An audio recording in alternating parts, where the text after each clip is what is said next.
जय सिया राम। नमो राघवाय। जय सिया राम। हम अपने पूरे परिवार की ओर से मेवाड़ की धरती पे ऐसे संत जिसकी आयु 112 साल थी, अनेक वर्ष खड़े होकर तपस्या में लीन रहने वाले संत सियाराम बाबा, अपनी हस्त कमल से अग्नि को प्रज्वलित करने वाले हमारे सियाराम बाबा, सब पे अपना प्यार बरसाने वाले हमारे सियाराम बाबा, प्रतिदिन रामचरितमानस में इतनी निष्ठा रखने वाले हमारे सियाराम बाबा, एक आदर्श संत का परिचय देने वाले हमारे सियाराम बाबा। उनका नाम सियाराम बाबा कैसे पड़ा? उनका नाम सियाराम बाबा इसलिए पड़ा क्योंकि उनने कई वर्षों तक खड़े रह करके नर्मदा जी के जल में और तपस्या करने के बाद जब उन्होंने आवाज अपनी जब मुख से कुछ बोला तो सियाराम बोला, इसलिए उनका नाम सियाराम बाबा पड़ा। ऐसे मेवाड़ की धरती तो मीरा जी सब जानते ही है। मेवाड़ की धरती तो अनेक ऐसे संतों को जन्म देती है कि जिनका जन्म जन्मांतर इतिहास में नाम अमर हो जाता है। हमारे इन बाबा का भी नाम इतिहास में अमर हो गया।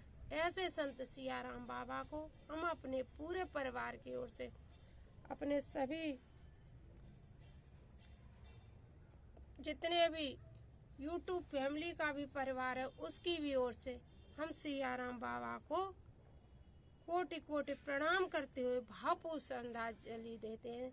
उनके चरणों में हमारी भावपूर्ण श्रद्धांजलि, उनको कोटि कोटि प्रणाम।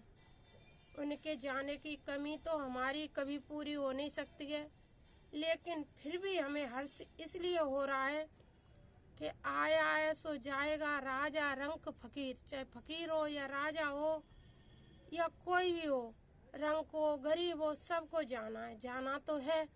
बाबा पे तो भगवान की अटूट कृपा थी, जो 112 साल की उम्र भगवान ने उन्हें प्रदान की। आज नर्मदा के तट पे रहने वाले मेवाड़ की धरती के बाबा सियाराम बाबा, जिनको कि मोक्षदा एकादशी ने, माँ मैया मोक्षदा ने, आज मोक्षदा एकादशी है, जिसका नाम लेने से आज की कथा में, एकादशी की कथा में लिखा हुआ है कि जो कोई भी व्यक्ति मोक्षदा एकादशी का नाम लेगा, मोक्षदा एकादशी मैया की जय इतना भी बोल देगा, यदि वो कथा भी श्रवण नहीं करेगा तब भी उसे मोक्ष प्राप्त हो जाएगा। आज एकादशी का व्रत करने के बाद यदि कोई एकादशी अपनी हाथ में जल लेकर अपने पूर्वजों को समर्पित कर देगा तो उसके पूर्वज नरक में पड़े हुए भी मुक्ति को प्राप्त हो जाएंगे।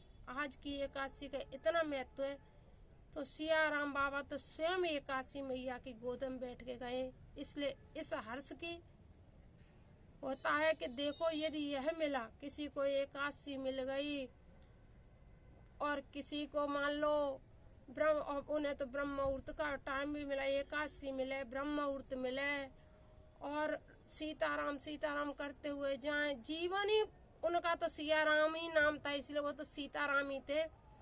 ऐसे संत के लिए तो वैसे तो सोचने, लेकिन ऐसे संतों के जीवन में जाने के बाद हमें ये लगता है अब हमें कौन राह दिखाएगा। हमें राह दिखाने वाले ऐसे संत, लेकिन इनके जीवन में जितना भी कुछ है, जिन लोगों ने नहीं बटोर पाया हो, अब उनका भी वीडियो देख करके भैया जिस किसी को भी भगवत भजन में लगना हो वो लग सकता है, अपनी भावपूर्ण श्रद्धांजलि दे सकता है, आज उनके दर्शन भी कर सकता है।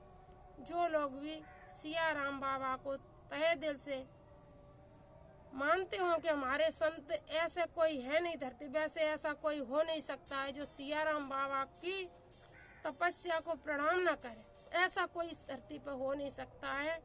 कैसा भी व्यक्ति हो वो भी इनकी तपस्या को प्रणाम ही करेगा, कोटि कोटि नमन करेगा, क्योंकि उनकी तपस्या दिखती थी, उनकी तपस्या साक्षात हम लोगों को दिखती थी। ऐसी तपस्या करने वाले संत, ऐसी तपस्वी संत जिनके बारे में कुछ कहना भी सरस्वती का एक तरह का अपमान होता है। हम क्या कह सकते हैं, हम कलयुग के लोग कुछ नहीं कह सकते। अगर सीख सकेंगे तो जिस जीवन में हम कुछ सीख लेंगे तो आगे भी इस वीडियो वगैरह के माध्यम से हम उनके जीवन से और भी कुछ शिक्षाएं लेते रहेंगे। जब तक जीवन जिएगा भगवान से प्रार्थना करेंगे कि भगवान उनको और अधिक स्नेह प्यार दुलारे अपनी गोदी में बिठा करके। हम तो उनको प्रणाम कर सकते हैं, भावपूर्ण श्रद्धांजलि दे सकते हैं। इसलिए अपने पूरे परिवार की ओर से हम सियाराम बाबा को कोटि कोटि प्रणाम करते हैं, उन्हें भावपूर्ण श्रद्धांजलि देते हैं। सियाराम महे सब जग जानी और करहूँ प्रणाम जोरे जुग पानी। और संत भगवान से भी कि मोते अधिक संत जिम देखा। ये भगवान स्वयं कहते हैं कि मुझसे बढ़कर के जो भी व्यक्ति संतों को देखेगा वही भगवान को प्राप्त करे। संत भगवान से बड़े होते हैं। इसीलिए कि मोर वचन चाहे पर जाए फीका, संत वचन पत्थर की लिखा। संतों के वचन पत्थर की लकीर है, इसलिए उनके वचनों को हमेशा हमें अपने जीवन में उतारना चाहिए। जय सिया राम, जय सिया राम। और सियाराम बाबा को कोटि कोटि प्रणाम करते हुए फिर बारंबार प्रणाम प्रणाम प्रणाम प्रणाम। और हमारी ओर से भावपूर्ण श्रद्धांजलि हमारे सियाराम बाबा को। जय सिया राम।